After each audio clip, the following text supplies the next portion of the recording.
How's it going, everyone? Before I get into the Smackdown review, there's first things first. I want to say this. Yesterday, I recorded my Money in the Bank predictions, so that video will be dropping tomorrow. I still need to finish up editing it, but tomorrow afternoon, the Money in the Bank predictions should be dropping, so be on the lookout for that. I watched SmackDown tonight, and we're getting closer and closer to the Money in the Bank pay per view. And watching SmackDown tonight, I thought this was an all right show.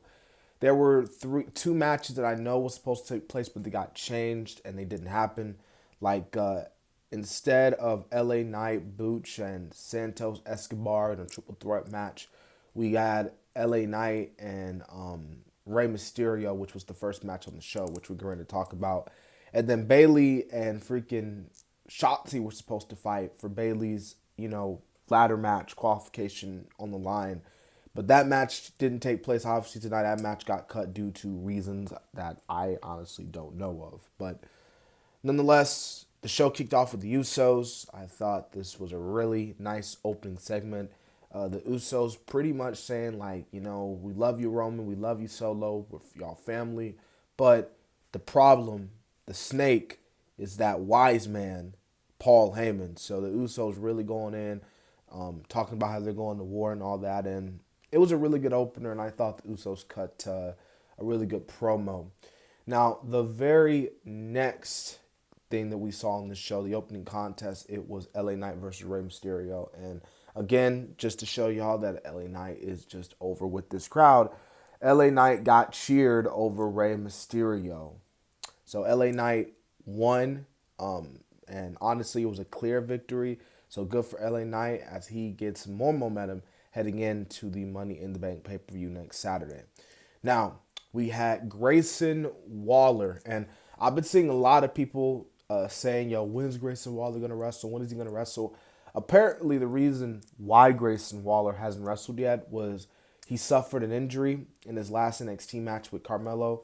So he's still injured, and he wants to come back 100%, obviously. So that's why they haven't really had him do anything like wrestle or anything like that. But he did the Grayson Waller effect tonight, and of course, Pretty Deadly was just talking smack about Kevin Owens and Sammy, which kind of surprised they weren't here tonight. I thought they were going to show up and have a confrontation, but the Street Profits confronted Pretty Deadly. One thing led to another. Street Profits took on Pretty Deadly. And the match was okay, I guess you could say, but Pretty Deadly did get the win. Obviously, we all knew they were going to win. Also on this show, we had a title unification match. NXT and the Women Tag Team Champions, Ronda Rousey and Shayna Baszler, winning the titles and defeating Issa Dawn and Alba Fire. And because they are the new champs, they actually have to defend both titles across all three brands, Raw, SmackDown, and NXT. So then rather than later, we'll have Ronda on NXT. But the match was all right. Raquel was out there, and everybody was like, "What the heck is Raquel doing out here?" And then she was like, "Me and my partner are gonna get our titles back." And Shannon was like, "Who? What partner? Like, you have no one." I thought Ali was coming back. I had no idea and was really shocked to see Liv Morgan out. After the injury that took place with Liv, I thought that, okay, Liv's going to be out for quite some time. Maybe she comes back in the fall. Definitely out for the rest of the summer, but she comes back and her and Raquel are set their sights clear. So it's good to see Liv back from injury.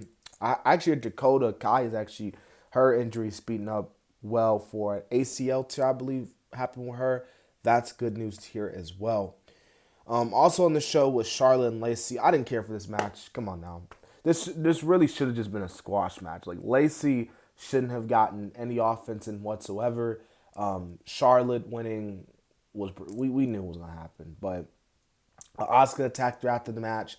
I really think that Asuka and Charlotte are going to wrestle, and it's literally gonna be a freaking no contest because Bianca's gonna get involved. But we'll see what happens next week on SmackDown.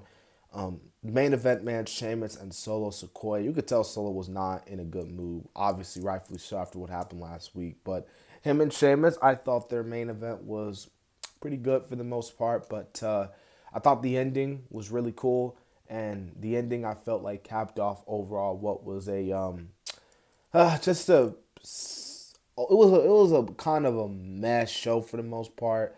Like it was just mad, you know what I'm saying? Like I know Roman wasn't on the show, but um, I thought the stuff with the Usos was really good, and the main event match is really good, and yeah, we got new champs, and Liv is back as well. So yeah, um, I hope y'all enjoyed my SmackDown review. Continue to like, comment, and subscribe. Like I said at the beginning of the video, my Money in the Bank predictions will be coming out tomorrow. I did drop my Forbidden Door predictions, so if you want to go check that out, I will make sure I put that video in the link below. So go just click on that, and you should be good. This has been the Kid DC Wrestling, and so yeah.